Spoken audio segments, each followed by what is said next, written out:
Hello, আমি আশা নাহার পূর্ণিমা। আজকে আপনাদের সাথে আমি আমার একটা অনেক ইন্টারেস্টিং একটা ক্রাইম স্টোরি শেয়ার করব। আমার না, মানে আমি ইউটিউবে দেখেছিলাম। আমার এটা দেখে খুবই মানে ভালো লেগেছিল, ইন্টারেস্টিং লেগেছিল আর কি। ভালো লাগাটা একটু উইয়ার্ড শোনায়, ইন্টারেস্টিং লেগেছিল। তো এবং আমার অনেক দিন ধরে এরকম একটা জিনিস করার শখ, যেখানে আমি বসে আপনাদেরকে ট্রু ক্রাইম শোনাবো এবং আপনারা শুনবেন।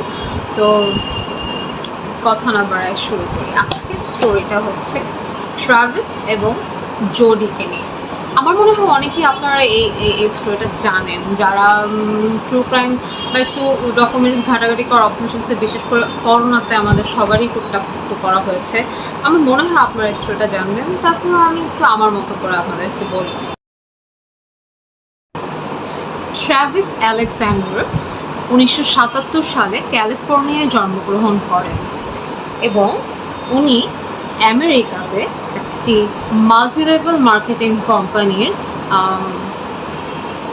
ট্রাভেলিং সেলসম্যান এবং মোটিভেশনাল স্পিকার হিসেবে কাজ করেন। জোডি ও হচ্ছে 1980 সালে ক্যালিফোর্নিয়ায় জন্মগ্রহণ করেন। ক্যালিফোর্নিয়া হচ্ছে ইউএসএর একটা অঙ্গরাজ্য। ট্রাভিস এবং জোডি দুজন 2006 সালে একটা কনফারেন্সে তাদের মধ্যে পরিচয় হয়। কারণ জোডি মানে যদিও হচ্ছে ওই কোম্পানিতে চাকরি করা শুরু করে যেটাতে ট্রাভিস করতো। তো 2006 সালে তাদের দেখা হয়। দেখা হওয়ার পর তাদের মধ্যে একটা ইনস্ট্যান্ট কানেকশন এসে পড়ে। এবার ফ্রেন্ডরাও বলে যে জোডি হচ্ছে খুব কি বলবো, কেয়ারফ্রি, ব্লন্ড, ফটোগ্রাফি পছন্দ করে। আর ওদিকে ট্রাভিসও হচ্ছে হ্যান্ডসাম, একটা ভালো জব করে এবং প্লাস ও হচ্ছে একটু ডিভোটেড খ্রিশ্চান। ওর ধর্মের প্রতি ও একটু মনোযোগী। যদিও ট্রাভিসের লাইফস্টাইলটা দেখে ওরকম মনে হয় না, তারপরে আর কি জাজিং। তো যাই হোক, তো 2006 সালে যখন তাদের দেখা হয় এবং তারা ইনস্ট্যান্টলি একটা কানেকশন এসে পড়ে এবং তাদের মধ্যে রিলেশনশিপ শুরু হয়। এবং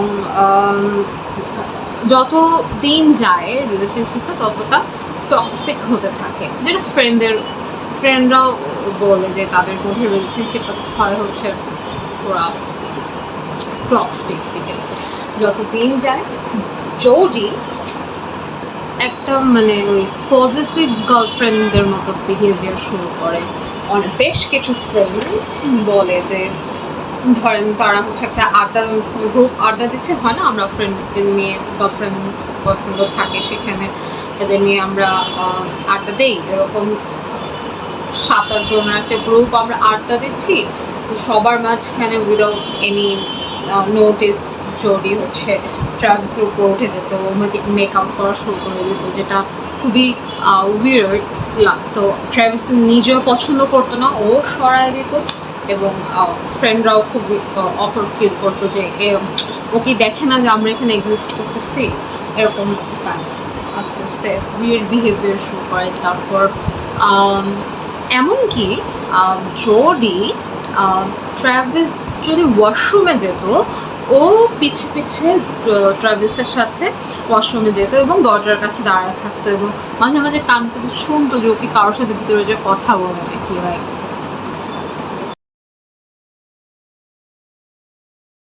5 মাস পরে ওদের ব্রেকআপ হয়ে যায়। ব্রেকআপের পর ট্রাভিস হচ্ছে অ্যারিজোনাতে শিফট করে এবং ওই সময় জোডি হচ্ছে তার দাদা দাদির সাথে থাকতো, গ্র্যান্ড প্যারেন্টসদের সাথে থাকতো। তো ট্রাভিস যখন অ্যারিজোনাতে শিফট করে, জোডিও ওর দাদা দাদির বাসা থেকে শিফট করে গেস হোয়াট, কোথায় যায়? যেখানে ট্রাভিস থাকতো তার ঠিক 2 ব্লক পরের একটা বাসা হচ্ছে জোডি নেয় আফটার ব্রেকআপ। 5 মাস পরে তাদের ব্রেকআপ, তারপরে এই কাহিনী। ওর ফ্রেন্ডরা জেনে তো অবাক, কিন্তু কী রে ভাই, তোদের ব্রেকআপ হয়ে গেছে, এই মেয়ে এইখানেও এসে পড়ছে। মানে কিন্তু ওই সময় ট্রাভিস অন্যান্য মেয়েদের সাথেও আর কি ডেটে যাচ্ছিল, এবং এটা জোডি একদমই পছন্দ করতো না, যেহেতু ওর বিহেভিয়ার একটু পজিটিভ আমরা জানতেই পারলাম। তো ও করতো কি, ও যখন ট্রাভিস যখন অন্যান্য মেয়েদের সাথে ডেটে যেত, ও ওর পিছে পিছে যেত এবং যে ট্রাভিসের গাড়ি টায়ার স্ল্যাশ করে দিত। তারপরে যাদের সাথে ডেটে যেত ওই মেয়েদেরকে ও হচ্ছে অ্যানোনিমাসলি থ্রেটনিং মেসেজ পাঠাতো। এবং একবার ট্রাভিস বলছিল ওর ফ্রেন্ডদেরকে যে ওর ঘুমাইছিল, আর ওদের ওদের একটা ডগ ডোরের মতো থাকে না, ওই ডগ ডোর দিয়ে জোডি ঢুকে ট্রাভিসের রুমে যে দাঁড়ায় ছিল দেখার জন্য ট্রাভিসকে। মানে ওয়াও। 2008 সালে ট্রাভিস এবং জোডি যে কোম্পানিতে চাকরি করতো সেখান থেকে ট্রাভিসকে একটা ট্রিপের অফার দেয় মেক্সিকোতে, এবং সাথে করে একজনকে নিয়ে যাওয়ারও অফারটা ট্রাভিসকে দেওয়া হয়। তো এটা শুনে জোডি নিজে থেকে ভেবে নেয় যে ট্রাভিস মেবি আমাকেই নিচ্ছে, কিন্তু এরকমটা হয় না। ট্রাভিস মিমি নামে আরেকটা মেয়ের নাম সাজেস্ট করে, যার সাথে ট্রাভিস রোম্যান্টিক্যালি ইনভলভ হতে চাচ্ছিল, এবং সেই চেষ্টাতেই ও মিমির নাম অফার করে। এবং ইন্টারেস্টিংলি জোডি এই ব্যাপারটাতে কোনো রিয়েকশন দেয় নাই। ওর ফ্রেন্ডরাও এটাতে খুব অবাক হয় যে জোডি যেখানে এত পজিটিভ, ও এই ব্যাপারটাতে কোনো রিয়েকশন দিল না, এবং তুইও ব্যাপারটা নর্মালি নিচ্ছিস। তো ট্রাভিস সবসময়ই জোডির এই ব্যাপারগুলো একটু ওভারলুক করে চলতো, তো যার কারণে এবারও সে কোনো পাত্তা দেয় নাই, বলছে হতে পারে, যাই হোক। তো এর মধ্যে জোডি অ্যারিজোনা থেকে তার দাদার বাসায় শিফট করে ক্যালিফোর্নিয়াতে, যে আগে যেখানে থাকতো ও সেখানে শিফট করে। 2008 সালের কথা বলতেছি আমি। অ্যারিজোনা থেকে জোডি ওর দাদার বাসায় কিছুদিন এসে থাকে। ইন দ্য মেন টাইম জুনের 2 তারিখ ও মানে জোডি একটা রোড ট্রিপ অ্যারেঞ্জ করে, একটা রেন্ট এ কার বুক করে ফ্রম ক্যালিফোর্নিয়া টু অ্যারিজোনা।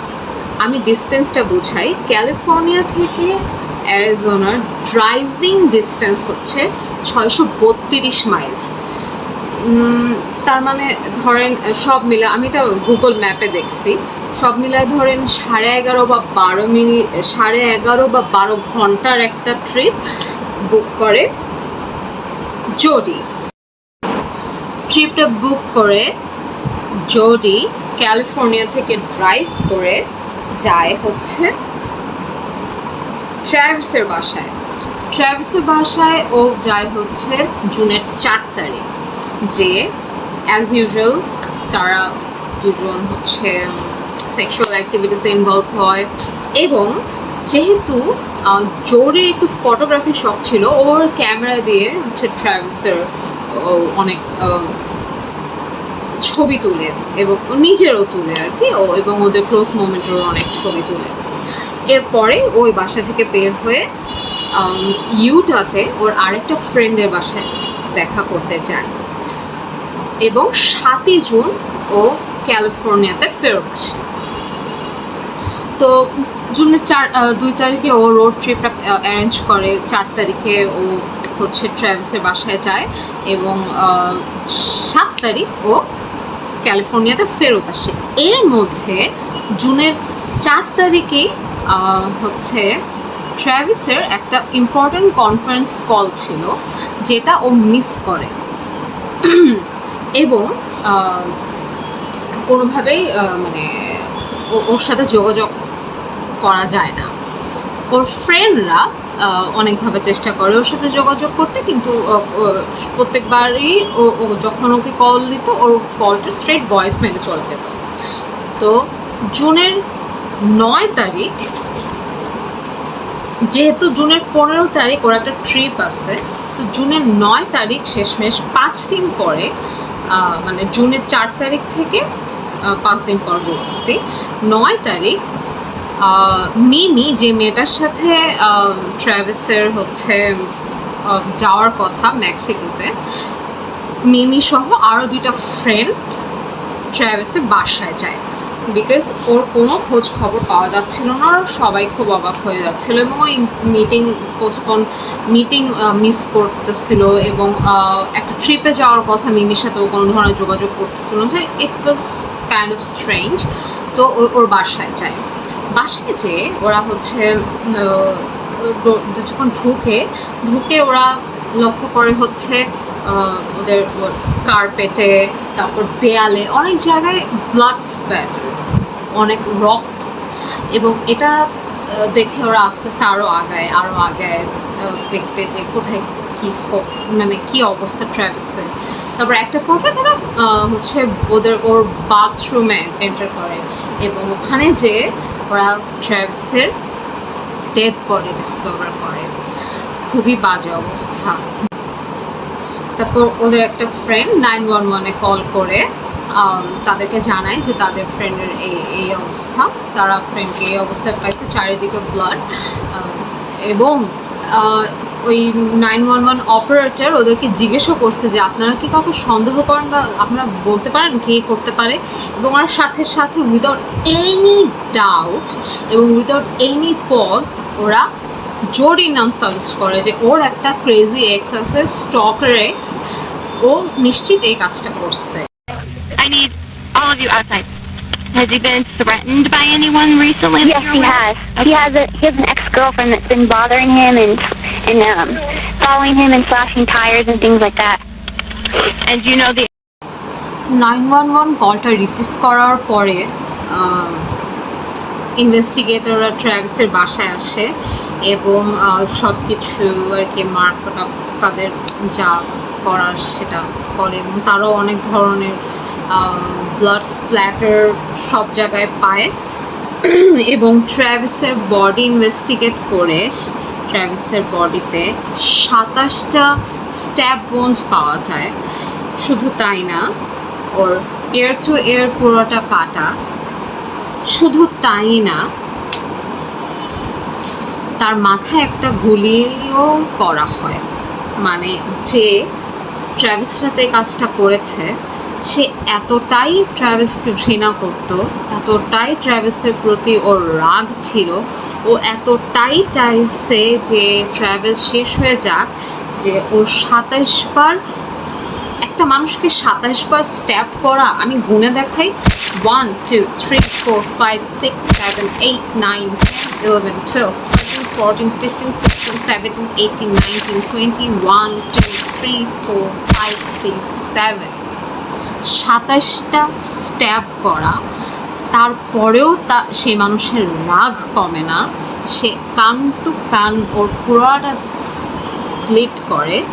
শুধু তাই না, ওর গুলিও করে মাথার মধ্যে। এটা ওভারকিলের উপর ওভারকিল। মানে কতটা রাগ থাকলে একটা মানুষ আরেকটা মানুষের সাথে এই কাজটা করতে পারে। ও, একটা ইন্টারেস্টিং ফ্যাক্ট বলি। মনে হচ্ছে আমি বলেছিলাম জোডি কিছুদিন ওর দাদা দাদির বাসায় থাকা শুরু করছিল অ্যারিজোনা থেকে। ওই সময় ইন্টারেস্টিংলি জোডির দাদা দাদির বাসায় একটা ডাকাতি হয়, এবং ওই ডাকাতি থেকে ও কি চুরি হয় জানেন? 25 ক্যালিবার একটা পিস্তল। অ্যান্ড ট্র্যাভিসের মাথায় যে গুলিটা করা হয় সে গুলিটা ছিল কি? 25 ক্যালিবার পিস্তল। যাই হোক, আমি কিছু বলছি না। তো 911 কলে যেহেতু ফ্রেন্ডরা জোডির কথা উল্লেখ করে, এবং নর্মালি যখন কারো খুন হয় বা তো তার আশেপাশে সবার ইন্টারভিউ নেওয়া হয়। তো এই সবের মধ্যে পুলিশরা জোডির সাথে যোগাযোগ করতে যাবে, তার আগেই জোডি ট্র্যাভিসের খবরটা শুনে পুলিশকে কল দেয়, এবং কল দিয়ে একটা মানে আগ বাড়ায় একটা মানে অ্যালিবাই যেটাকে বলে, আগ বাড়ায় একটা অ্যালিবাই দেওয়ার চেষ্টা করে। তো পুলিশ ইনভেস্টিগেটর যার সাথে জডির কথা হয় সে জডিকে বলে যে বেশ কয়েকটা ইন্টারভিউতে আপনার নাম সামনে আসছে এবং কেউই আপনার সম্পর্কে কোনো পজিটিভ রিভিউ দেয় নাই, তো আপনার সাথে আমাদের কথা বলা উচিত। জডি ট্র্যাভিসের ফিউনারাল সার্ভিসেও যায় এবং সেখানে পুলিশের সাথে সামনাসামনি ওর কথা হয় এবং পুলিশ ওকে স্টেশনে আসতে বলে ফর ইন্টারভিউ। তো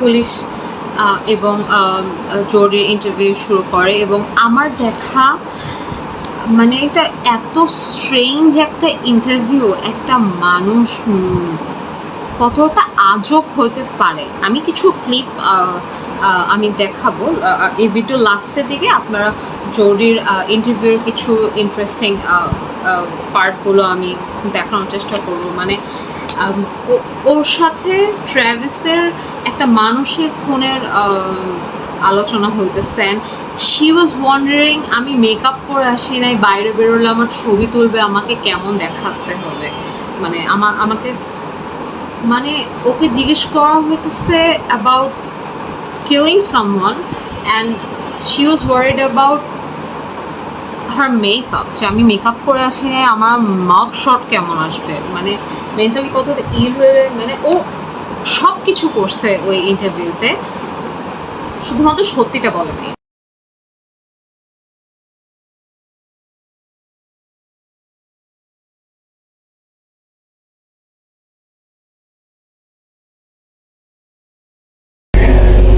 Continue this discussion. Okay, let me go find them.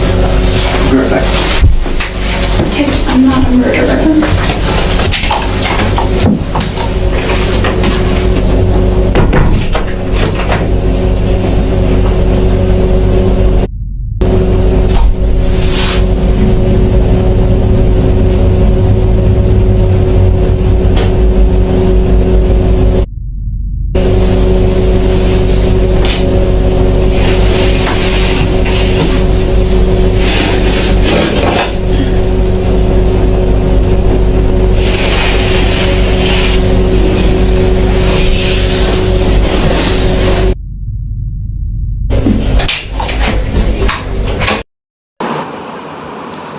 Jody কি জানতো যে ওর ফটোগ্রাফি করার অভ্যাসটাই ওর কাল হয়ে দাঁড়াবে? জডি যখন ট্র্যাভিসের বাসায় যায় জুনের 4 তারিখ, তখন ওদের মধ্যে যখন ফিজিক্যাল ব্যাপার স্যাপার হয়, এরপরে জডি কিছু ছবি ক্লিক করে তাদের, এবং এরপরে ওই ছবিগুলো ও ডিলিট করে ট্র্যাভিসের ওয়াশিং মেশিনে ফেলে দিয়ে চলে যায়। কিন্তু ডিলিট করা ইনফরমেশনও তো রিট্রিভ করা যায়, সো পুলিশ ওই ক্যামেরাটা পেয়ে যায়। আমি বুঝলাম না এত বোকা কীভাবে হয়, ওই ক্যামেরাটা সাথে নিয়ে যারে বাবা, মেমোরি কার্ডটা সাথে নিয়ে যেটা ওখানে রেখে যাওয়ার কি দরকার, আচ্ছা সে রেখে গেছে। তো পুলিশ ওইটা পায়, মেমোরি কার্ড রিট্রিভ করে এমন সব ছবি সেখানে আসে তারা পায় যেখানে কোনো ধরনের সন্দেহ থাকে না যে ট্র্যাভিসের খুনি হচ্ছে জডি এরিস। জডি বেশ কিছু ছবি তুলে এবং তার মধ্যে আমরা ট্র্যাভিসের লাস্ট ফটো দেখতে পাই। শুধু তাই না, যখন ও ট্র্যাভিসকে মারতেছিল, মারার পরে ও ছবিও তুলতেছিল, তো অ্যাক্সিডেন্টলি ওর হাত থেকে ক্যামেরাটা পড়ে যায় এবং একটা ক্লিক অ্যাক্সিডেন্টলি আসে যেখানে ক্লিয়ারলি দেখা যায় ট্র্যাভিস ব্লিড করতেছে, ক্লিয়ারলি দেখা যায় জডি ওখানে উপস্থিত। এবং ও এসব করার পরে বাসা থেকে বের হওয়ার আগে ও সবভাবে চেষ্টা করছে যাতে ওর কোনো ধরনের ডিএনএ ওই ক্রাইম সিনে না থাকে, কিন্তু মানে এসিপি প্রদ্যুম্ন বলে না, সব খুনি কোনো না কোনো প্রমাণ রেখে যায়। তো ও হচ্ছে ওর একটা পাউন প্রিন্টতে ওর ডিএনএ পাওয়া যায়। অ্যান্ড ইন্টারেস্টিংলি ও হচ্ছে এই রোড ট্রিপটার আগে শি ওয়াজ ব্লন্ড, ওর হেয়ার কালার চেঞ্জ করে ব্রাউন করে, তাতেও কোনো লাভ হয় নাই, কারণ ক্রাইম সিনে দুইটা চুল পাওয়া যায় ব্রাউন কালারে, যেটা পরে দিয়ে জোডির ডিএনএর সাথে ম্যাচ করে। হচ্ছে অস্বীকার করে যে না, আমি এরকম কিছু করিনি, আমি ওখানেও যাইনি, সো আমি এখানে কোনোভাবে ইনভলভ না। ইন্টারেস্টিংলি এরপরে ও ইনভেস্টিগেটরকে আরেকটা স্টোরি বলে। ওর স্টোরি ছিল ও 4 তারিখ ট্রাভিসের বাসায় যায়, অ্যারিজোনার বাসায়, এবং ওদের মধ্যে ফিজিক্যাল অল্টারকেশন হয়, এবং এরই মধ্যে মানে তারা যখন ফিজিক্যালি ইনভলভ শাওয়ারে, এর মধ্যে দুজন ইন্ট্রুডার বাসার মধ্যে ঢুকে তাদের মধ্যকার ওই কাজের অবস্থায় ট্রাভিসকে নিয়ে মারতে থাকে এবং জোডিকে বলে পালায় যা, তাহলে জানাইস না। এই স্টোরি ও বলে হচ্ছে ইনভেস্টিগেটরদের। জোডির এইসব মানে ইম্যাজিনারি স্টোরি কেউই বিশ্বাস করতেছিল না। ওকে ফার্স্ট ডিগ্রি মার্ডারে ট্রায়ালে ওঠানো হয়, এবং জোডির ভাগ্য খুব খারাপ ছিল, কারণ ওর বিপক্ষে এমন একজন প্রসিকিউটর ছিল যে কোনোভাবেই ওর এই মানে আলতু ফালতু স্টোরি এক্সকিউজেস বিশ্বাস করতেছিল না। এবং ইন্টারেস্টিংলি জোডি যে কটা স্টোরি ইনভেস্টিগেটরকে বলছে তার একটাও সে উইটনেস বক্সে বলে নাই। Ever asked you to wear an outfit like that? No. Did he ever use phrases with you that you're the ultimate slut in bed? No. And did he talk to you about blowing enormous loads every time? No.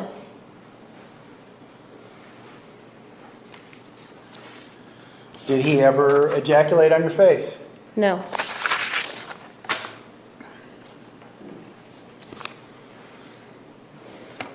Did he ever call you a whore, No. a slut, No. a three-hole wonder? No. Did he ever tell you how he wanted to tie you to a tree and, quote, put it in your ass? No. Must have had a different relationship that he did with Miss Arias, correct? Object to lack of foundation.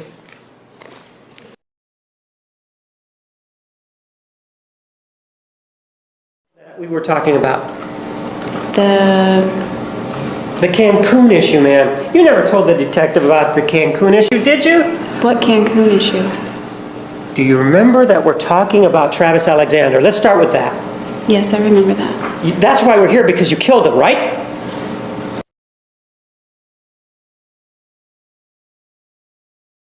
Mr. Alexander is out of the shower, correct?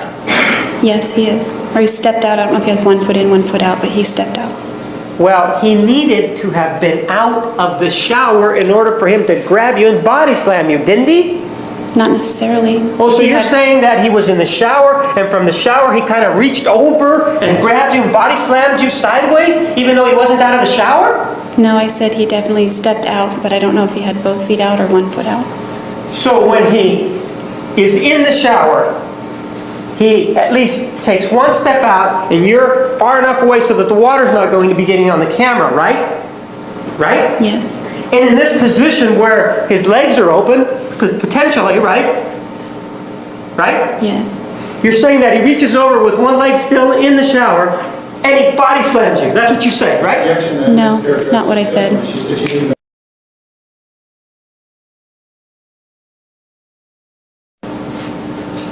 Ma'am, were you crying when you were shooting him? I don't remember. Were you crying when you were stabbing him? I don't remember. How about when you cut his throat? Were you crying then? I don't know. So take a look then.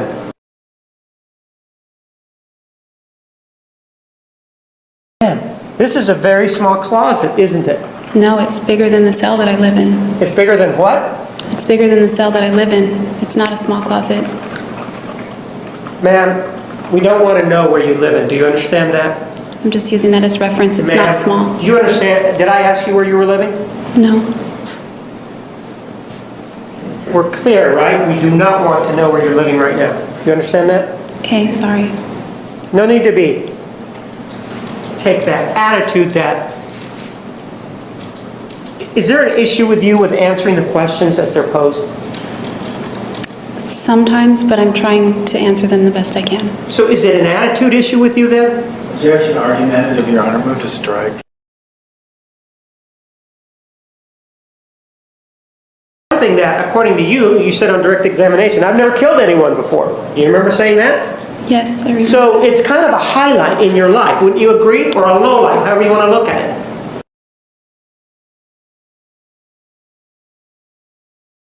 I'm not asking you if you're looking at his eyes. I'm asking you whether or not you could see his face. Not really. Like, he was kind of like bent. Okay. So what you're saying then is that he is more like a bull rather than a linebacker because he's got his head down and he's charging like a bull with his head down. That's what you're saying, right? Not quite down like that, maybe in between. That would be accurate. All right, so he's in between here. If he's got his head down, as you tell us that he does, and you say you can't see his face, though. That's what you say, right? No, I just don't remember whether I noticed his face or not. He was just this ball of fury coming at me, and that's what I remember. And you said you couldn't see his eyes. That's what you just said, right? I don't remember seeing his eyes. So that means you didn't see his eyes, right? That doesn't mean that. It just means I don't remember looking into his eyes. So if he's down in this position that you're talking about with his head down like that, how could he possibly know to come after you if he's looking down? How is he going to do? Feel his way around? Objection calls for speculation, argumentative. Sustained.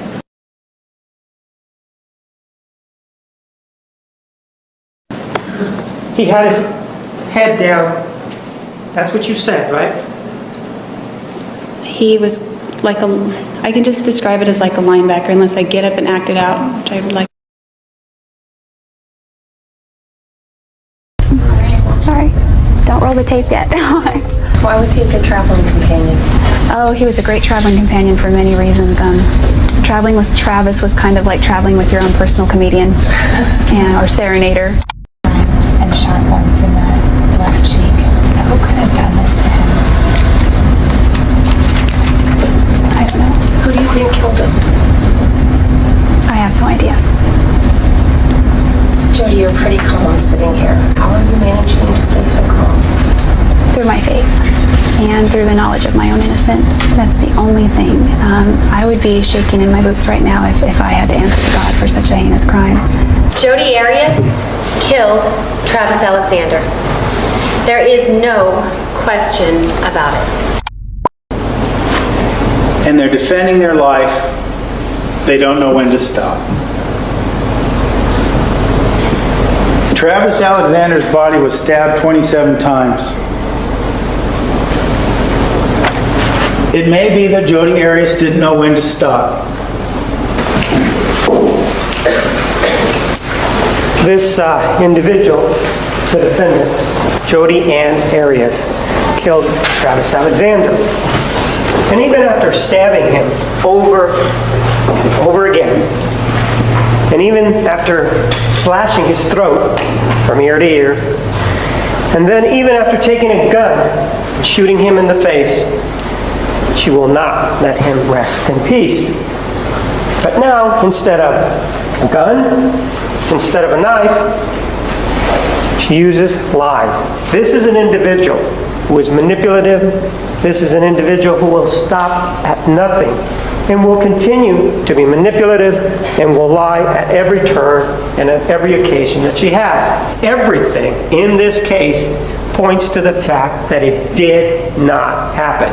There are no medical reports, there are no friends, there is no one that can come in and say anything about that. There are no medical records, there is absolutely nothing.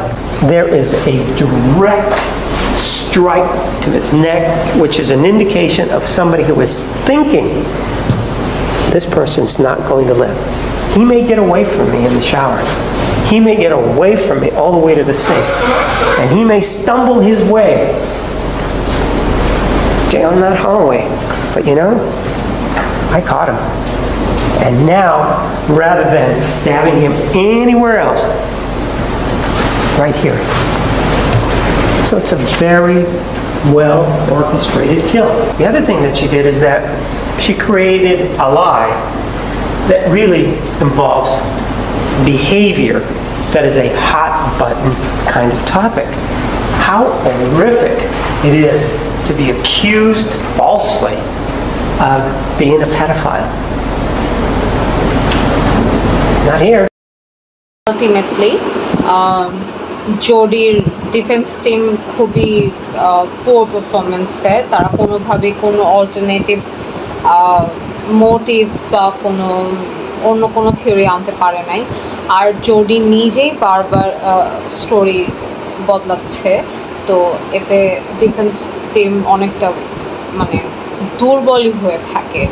এবং অপরদিকে prosecutor team একের পর এক মানে forensic evidence, witness এবং Jodi যে ট্রাভিসের প্রতি obsessed ছিল এবং ও যে এরকম কাজ করতে পারে এটা অনেকভাবেই প্রমাণ করতে পেরেছে, যার কারণে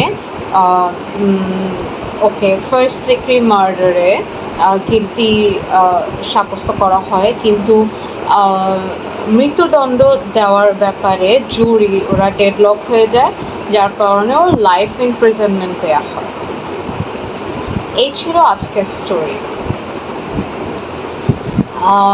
আপনারা জানাবেন আপনাদের মতামত, এবং আমার একটা মানে রিকোয়েস্ট হচ্ছে, আপনারা যদি এমন থাকে যেরকম কোনো স্টোরি বা কোনো ব্যাপার যেগুলো সম্পর্কে আপনারা জানতে চান, আমাকে কাইন্ডলি বলবেন, আমি রিসার্চ করে আপনাদেরকে যতটুকু সম্ভব জানাবো।